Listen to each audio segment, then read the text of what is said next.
What's up, guys? It's Jay, MorninAfterKill, and I'm back with some more Borderlands news and information. Yesterday, Gearbox announced news that they finalized terms that would see Take-Two Interactive, parent company of 2K Studios and owner of the Grand Theft Auto series, finally be able to unite their minority ownership in the Borderlands franchise and consolidate all their holdings underneath one umbrella. And throughout the community, we've seen many and plenty of different takes and opinions on the news. But one of the most common thread I've seen woven throughout these vidges is the misconception that the Embracer Group is the devil. Holy crap, Embracer is the devil. And now that the Embracer Group is gone, thank God, all these developers at Gearbox's jobs are safe. No.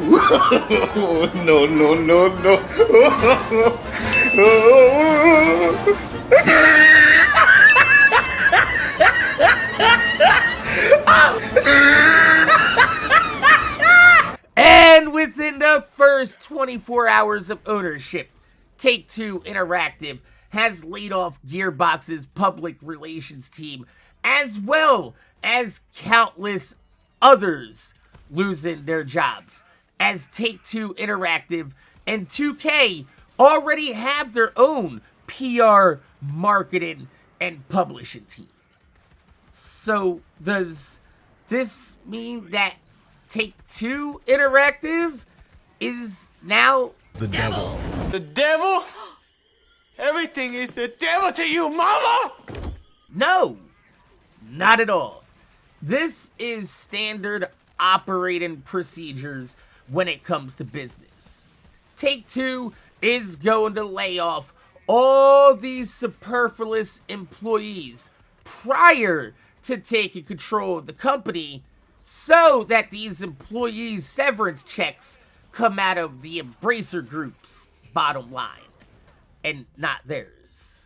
In fact, a lot of these layoffs that you're seeing in the last year or so, and not just with Gearbox, but in the entire gaming industry, are just companies trimming the bloat that they were forced to acquire during 2020's lockdown in order to get business done in a timely fashion. Now that life has pretty much gone back to normal. I wouldn't say we've gone back to normal as things can be after the shit show that was 2020. But a lot of these companies still have entire employee divisions that were created during this time period that have no relevancy in today's business world. So, with both Take-Two Interactive and the Embracer Group being responsible for layoffs within the Gearbox ranks, was the Embracer Group's ownership of Gearbox the last 3 years really that detrimental to the Borderlands franchise? Well, let's see.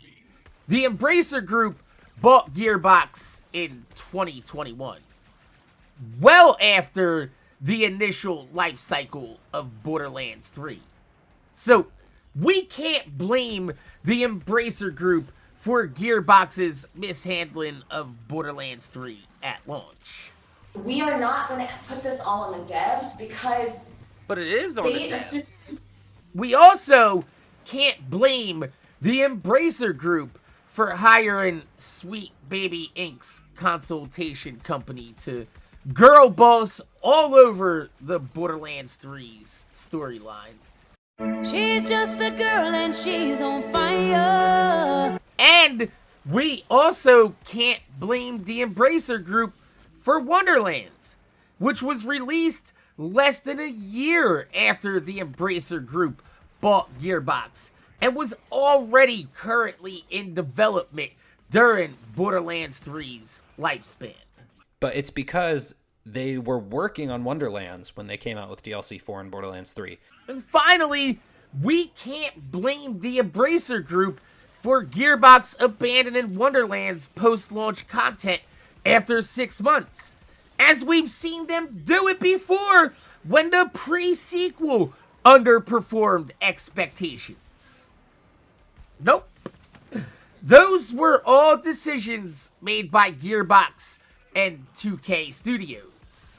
This is also the same company that's been over Gearbox for over a decade now, since Borderlands 1. The Embracer Group was just a vehicle that Gearbox could have used as a vehicle to cash out $1.3 billion if they hit every performance incentive that the Embracer Group stipulated in their contract.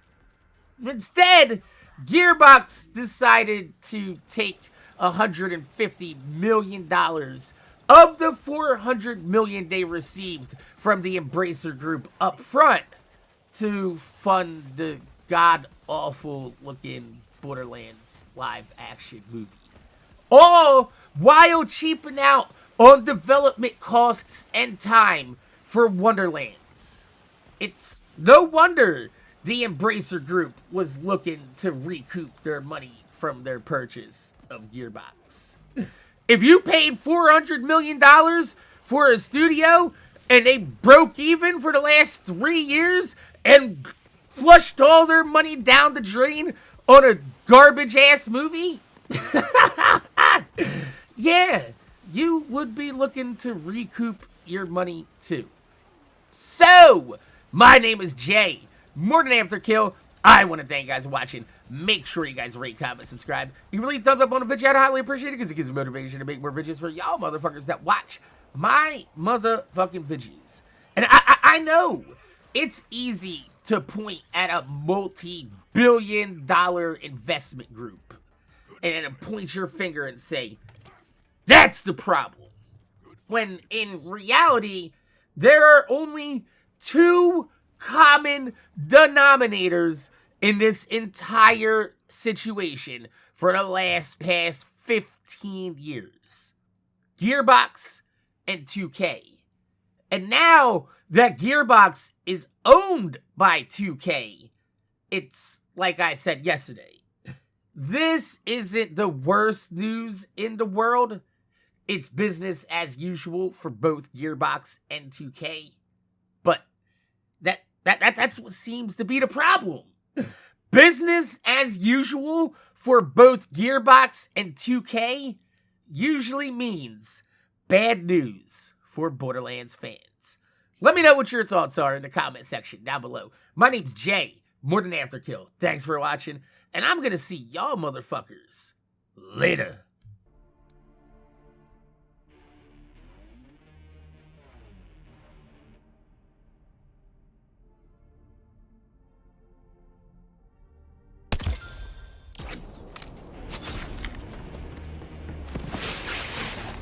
Passable skills, I suppose.